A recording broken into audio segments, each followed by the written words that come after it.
ભલાઓ એક વસ્તુ યાદ રાખો, ઈસુને સ્વીકારો.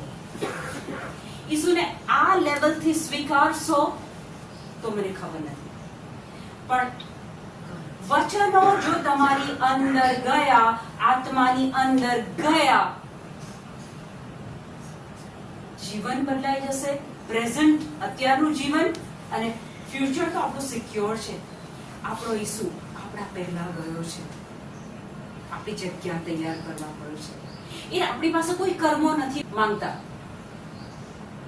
આ કરો, પેલું કરો, 50 વખત આ બોલો, 100 વખત આ બોલો, ઘૂંટણે ટેકો, પદ યાત્રા કરો, આટલા દેવળોની મુલાકાત લો.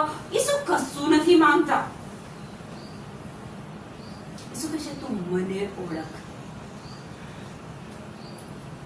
ઈસુની ઓળખાણ બાઇબલમાંથી થાય છે. એ પાનું તમને કહે છે કે ઈસુ કોણ છે.